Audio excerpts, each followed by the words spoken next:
सुप्रभातम। आज का हमारा कक्षा 8 में शीर्षक है वर्ण विचार।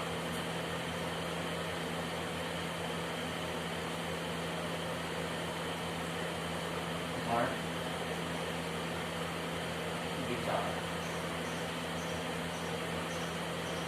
तो हमें किसी भी भाषा का ज्ञान प्राप्त करने के लिए सबसे पहले उस भाषा के वर्णों के विषय में जानना चाहिए कि उनका जो है उच्चारण कैसे होता है, उनकी उत्पत्ति क्या है, वो कितने प्रकार के होते हैं, कौन कौन से होते हैं। तो इनका परिचय हमें होना बहुत जरूरी है। तो आज हम सबसे पहले करते हैं वर्ण विचार के विषय पर जो है अध्ययन करते हैं।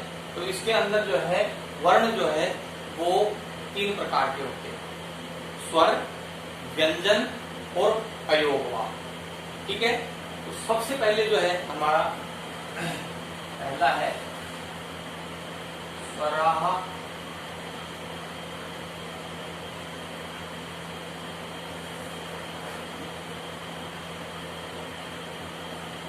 व्यंजनानि,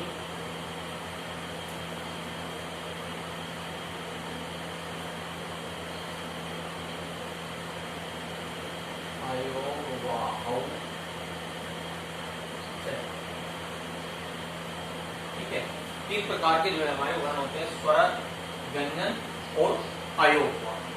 तो संस्कृत भाषा में जो है वो स्वर कौन कौन से होते हैं। तो आज हम जो है पहला जो है ये अपना लेते हैं स्वर। संस्कृत भाषा में स्वर की संख्या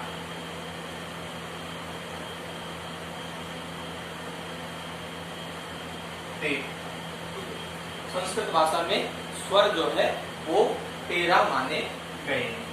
ठीक है। कौन कौन से होते हैं?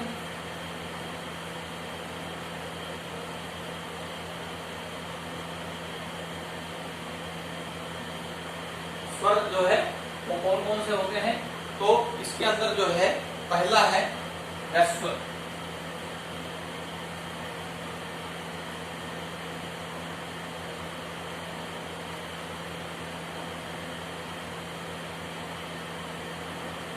ह्रस्व स्वर। ह्रस्व का मतलब ऐसे स्वर्ण जिनको बोलने में कम समय लगे, जो बिना मात्रा के हों और जिनको आसानी से बोला जा सके। ठीक है। तो उसमें कौन कौन से आते हैं? ए, ई, उ,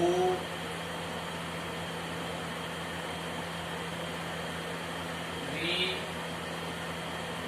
और ली। इनकी संख्या कितनी होती है? 5 होती है। ठीक है। ए, ई, उ, री, ली। इनकी संख्या कितनी होती है? 5 होती है। ठीक है। दूसरा है दीर्घ स्वरा।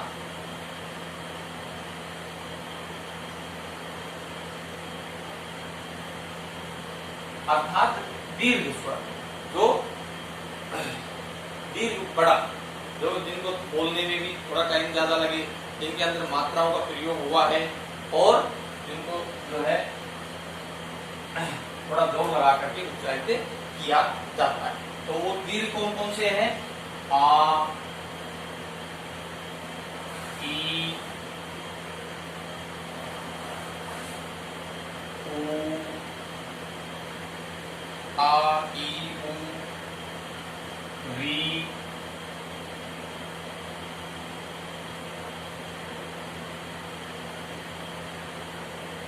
ए,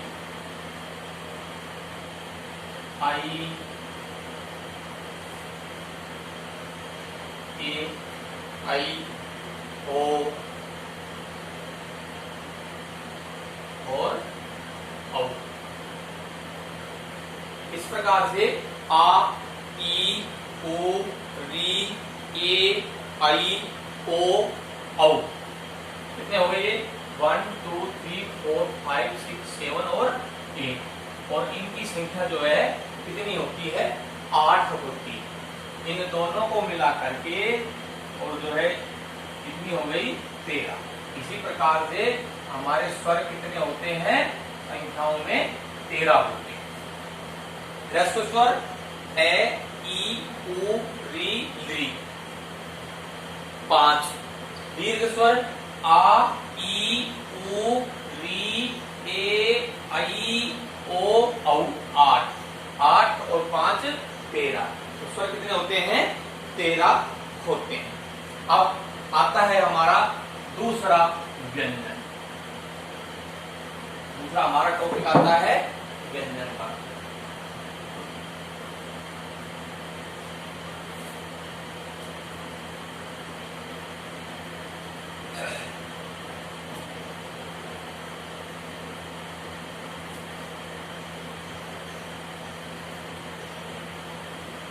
व्यंजन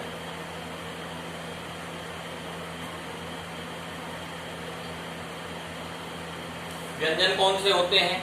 व्यंजन के कितने प्रकार होते हैं? तो व्यंजन जो हैं वे 2 प्रकार के होते हैं। व्यंजन के 2 भेद होते हैं, 2 प्रकार। पहला कौन सा है? वर्गीय।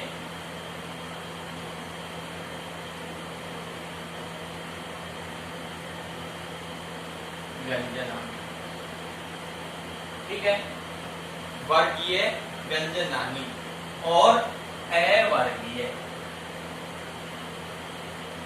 अवर्गीय व्यंजनानी, ठीक है। ये हो गए व्यंजन 2 प्रकार के हो गए। एक वर्ग का मतलब होता है जिनका एक समूह होता है। जैसे अब हम लिखेंगे वर्गीय व्यंजन। ये कितने होते हैं? 25 होते हैं। 25 होते हैं। और ये 25 कौन कौन से होते हैं? कै वर्ग,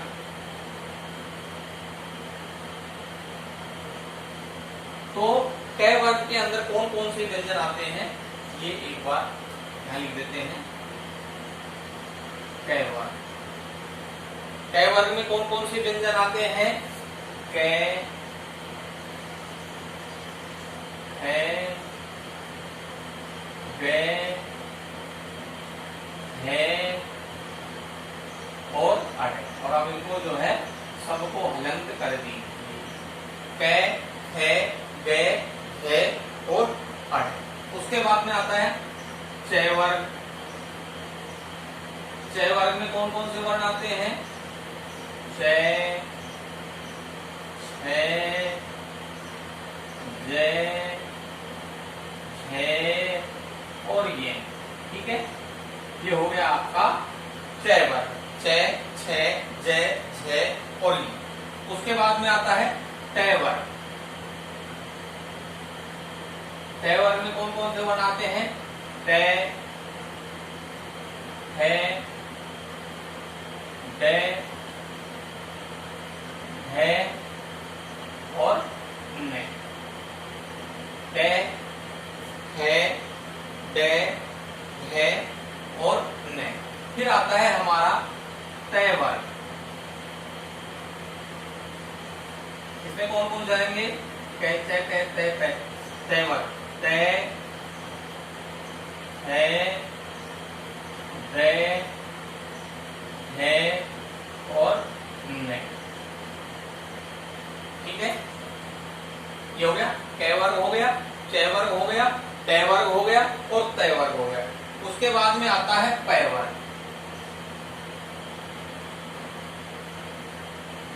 पय वर्ग में कौन कौन से आएंगे? पय, है, वे, है और मैं। इस प्रकार से ये 5 वर्ग हो गए। कै वर्ग, चय वर्ग, तय वर्ग, तय वर्ग और पय वर्ग। ये 5 वर्ग हो गए, ठीक है। कितने वर्ग हो गए? 5 वर्ग हो गए। और एक वर्ग में 5 वर्ण होंगे। 1, 2, 3, 4, 5। इस प्रकार से इन सब में जो है 5-5 वर्ण है। सब में 5-5 वर्ण।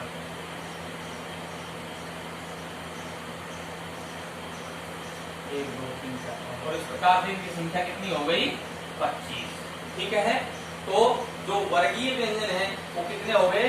25 होते, ठीक है। इस प्रकार से ये जो है 25 वर्ग व्यंजन के जो वर्गीय होते हैं इनको वर्ग बोलते हैं, क वर्ग, च वर्ग, त वर्ग, त वर्ग और प वर्ग। ठीक है, और ये इनके अंदर जो है आने वाले वर्ण हैं। एक वर्ग के अंदर 5 और 5 वर्ण के अंदर 25। इस प्रकार से वर्गीय व्यंजनों की संख्या कितनी हो गई?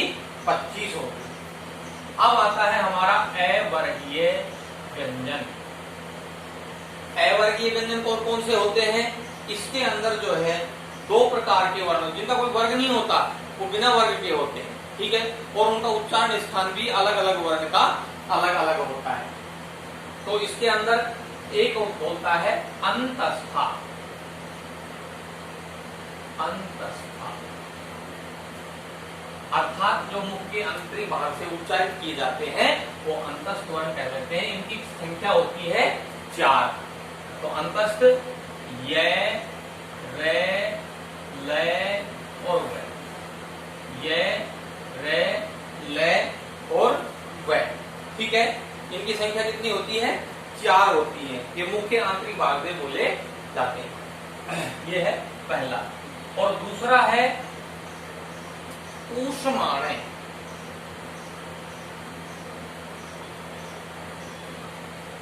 ऊष्माणय इनकी संख्या भी कितनी होती है? 4 होती है। अर्थात जो ऊष्मा के साथ, यानी कि मुख की जो वायु होती है, ऊष्मा होती है, उससे बोले जाने वाले वर्ण होते हैं। ये कौन कौन से होते हैं? तो ये होते हैं स, स और है। ठीक है, इनकी संख्या भी कितनी होती है? 4। तो हमने आपको ऊपर बताया था कि व्यंजन जो है ये 2 प्रकार के होते हैं और इनकी जो है कुल संख्या होती है 33। व्यंजन कितने होते हैं? 33। तो देखिए, वर्ग वाले 25 और अवर्ग वाले 8 बराबर 33। ठीक है, तो संस्कृत भाषा में व्यंजनों की संख्या कितनी होती है? कुल 33 होती है। ठीक है, अब हम आगे चलते हैं। हमारा तीसरा टॉपिक है अयोगवाह। अयोगवाह, ये अयोगवाह कौन से होते हैं? तो ये अयोगवाह जो होते हैं ये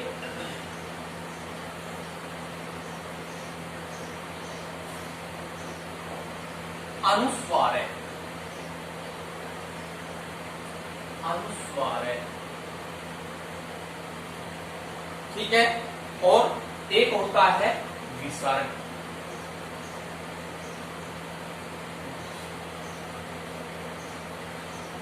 ठीक है, एक होता है अनुस्वार और एक होता है विसर्ग। अनुस्वार क्या होता है? जैसे हम एग्जाम्पल के रूप में देखते हैं पुस्तकम।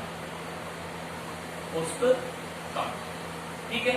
तो अब ये पुस्तकम के अंदर जो मैं है, इसको हम इस मात्रा के रूप में भी प्रयोग कर सकते हैं इस प्रकार से। और हम इसको ऐसे भी लिख सकते हैं पुस्तकम।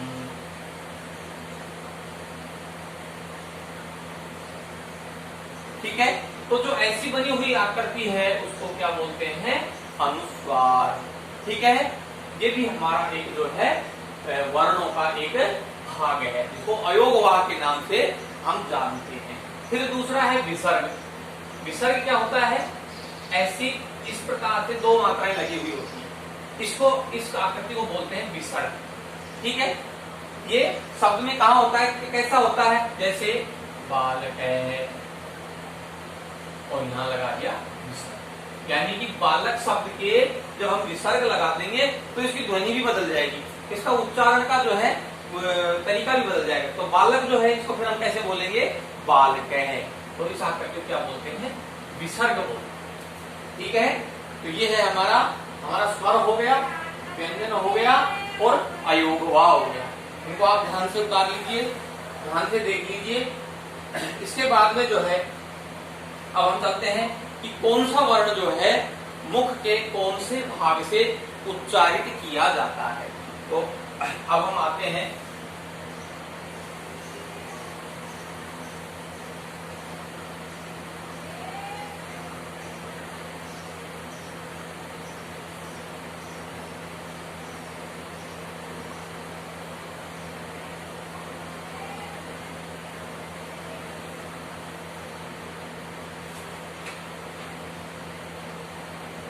वर्ण, कौन सा वर्ण जो है उसका उच्चारण जो है मुख के कौन से स्थान से किया जाता है। ठीक है, तो यहां पर लिख देंगे हम वर्ण, वर्ण। ठीक है, और यहां पर लिख देंगे हम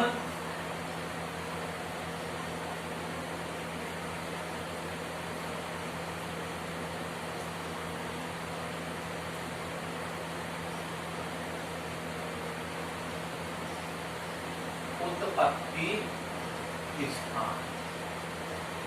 ठीक है, यहां वर्ण हो गया, ये हो गया उत्पत्ति स्थान।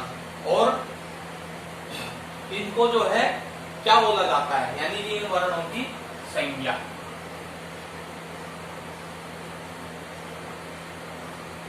ठीक है, तो देखिए अब जो है यहां पर हम वर्ण लिख देंगे। ठीक है, और उनका कौन सा उत्पत्ति स्थान है यहाँ हम लिख देंगे, और फिर उनको बोला उन वर्णों को कौन सा उसकी संज्ञा क्या दी जाती है, कौन सा स्थान बोला जाता है। तो उसको देखिए, जैसे हम पहला हम लिख देते हैं ए, आ, कै, है, गे, है और ले। ठीक है, यहां तक हो गया, कै, है, गे, घे और ले। ठीक है, ए और आ हो गया, कै, खे, गे, घे, ले हो गया। और एक आता है। ठीक है, और है विसर्ग।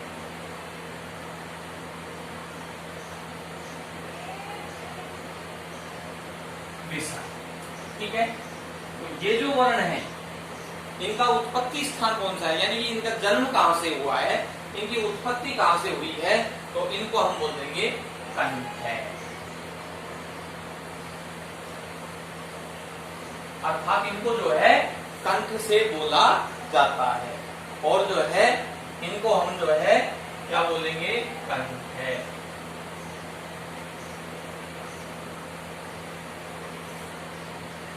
ठीक है, कंठ है। उसके बाद में आता है दूसरा वर्ग आता है ई। इसके अंदर जो है स्वर का ई, छोटी ई और बड़ी ई। ठीक है, और च वर्ग, च, छ, ज, छ और ई, च, छ, ज, छ और ई। इस प्रकार से